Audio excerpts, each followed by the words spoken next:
Quick note before we start, this video talks about burnout and rest. It's not a substitute for professional mental health care. If you're genuinely struggling, please talk to a licensed counselor or a doctor. What follows is a biblical and practical perspective, not a clinical one. Now, here's the question. You've hit a hard season in your business. Revenue's up, the team's growing, and you are running on fumes. What do?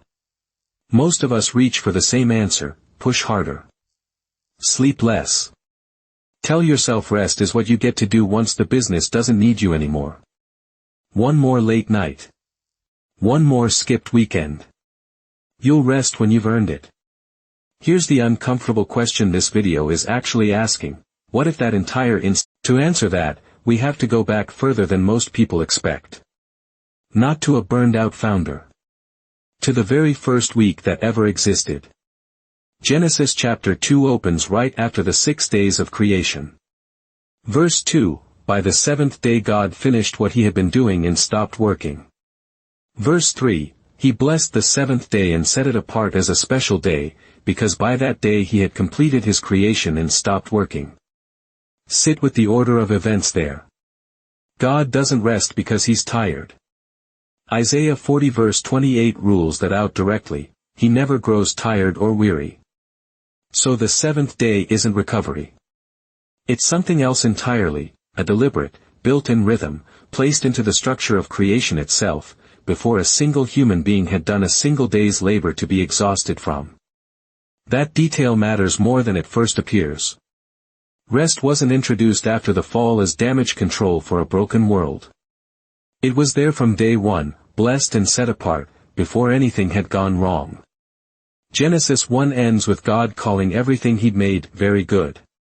Genesis 2 doesn't add a seventh act of making, it adds an act of stopping, and treats that stopping as important enough to bless and name holy, the same language used for the most sacred things in the rest of the Bible. 2 chapters later, humanity still hasn't lifted a single tool.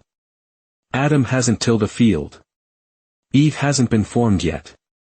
And already, the seventh day has been marked out. Whatever the Sabbath is, it wasn't designed as a reward for human effort.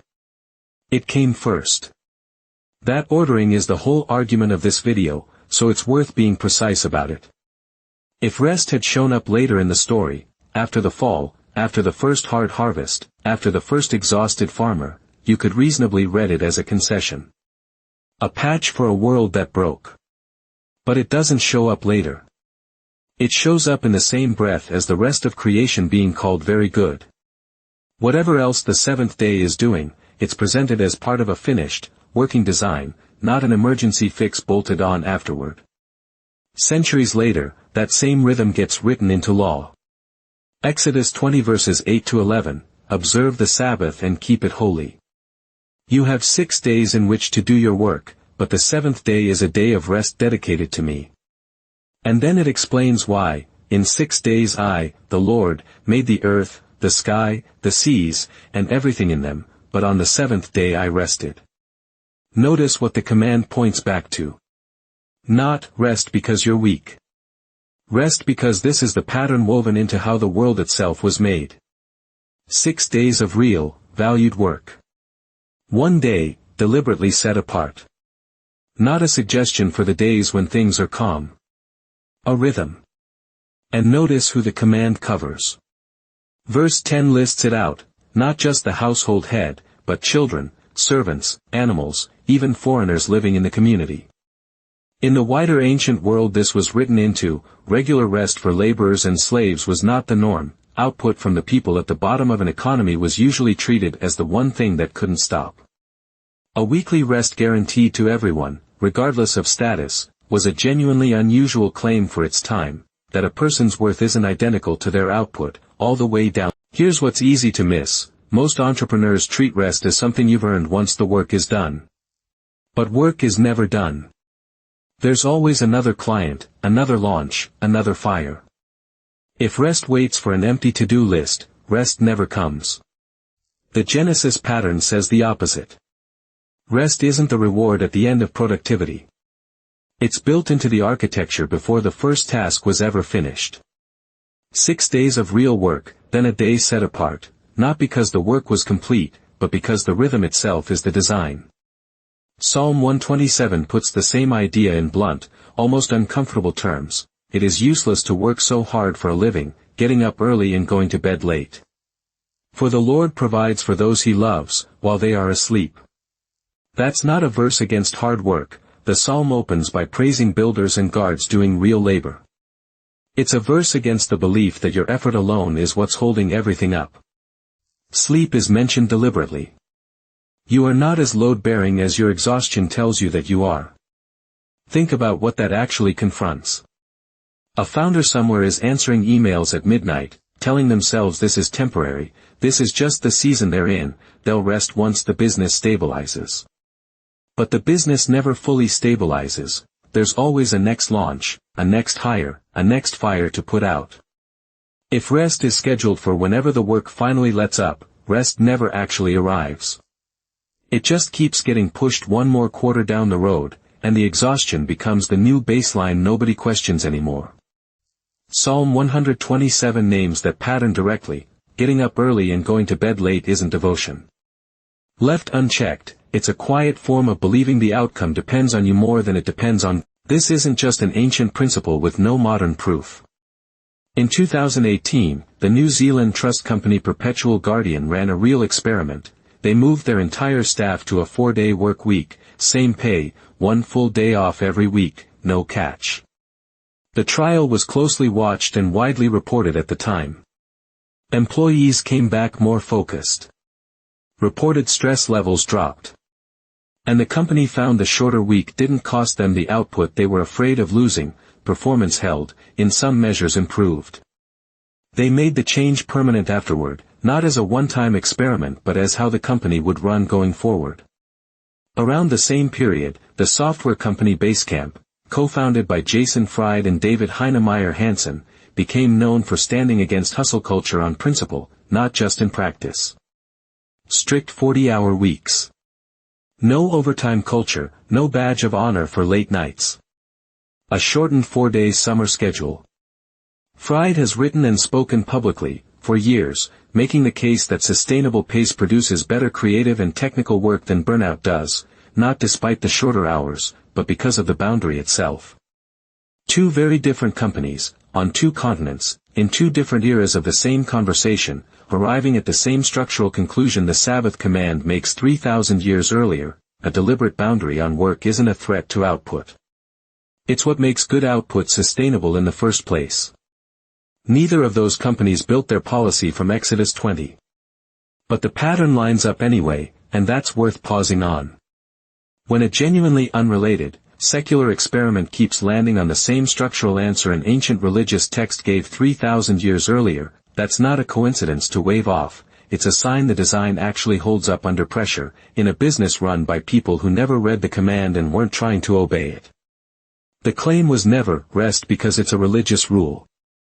The claim is that rest is built into how sustainable work actually functions, whether or not you know where the pattern originates. So what does this look like this week, in your business specifically?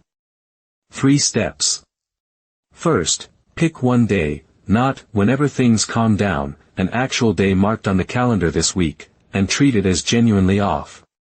No emails, no quick client calls, no checking analytics, just for a minute.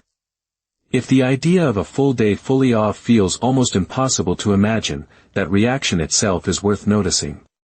It's usually a sign of exactly the load-bearing exhaustion problem Psalm 127 is naming, the quiet belief that the business cannot survive one day without you personally holding it up.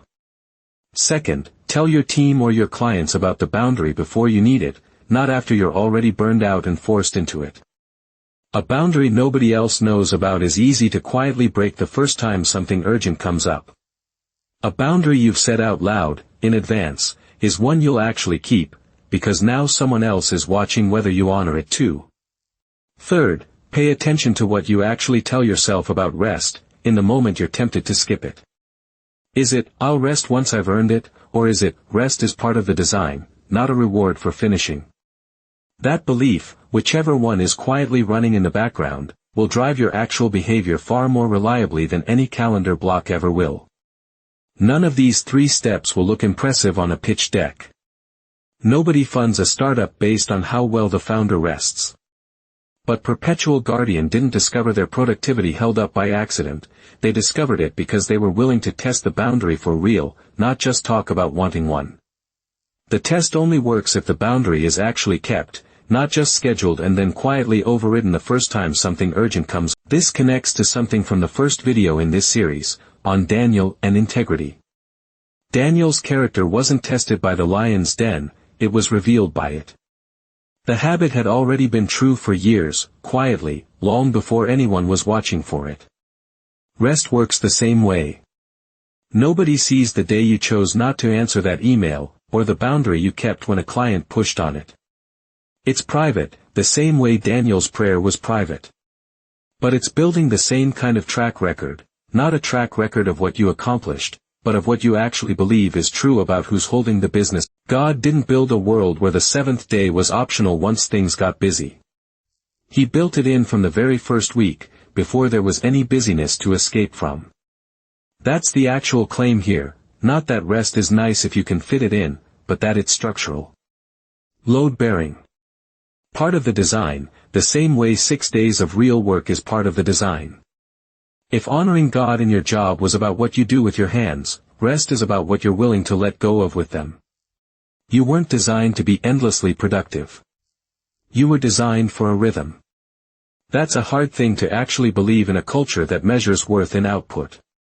It's easier to believe on the 7th day of a week you've actually kept than in the abstract. So this isn't a video to just agree with and move past. It's one to test, one real day, fully off, this week, and see what it exposes about what you actually believe is holding your business up. If this was helpful, next time we're looking at the parable of the talents, and why it's not actually about money. Subscribe if you want to keep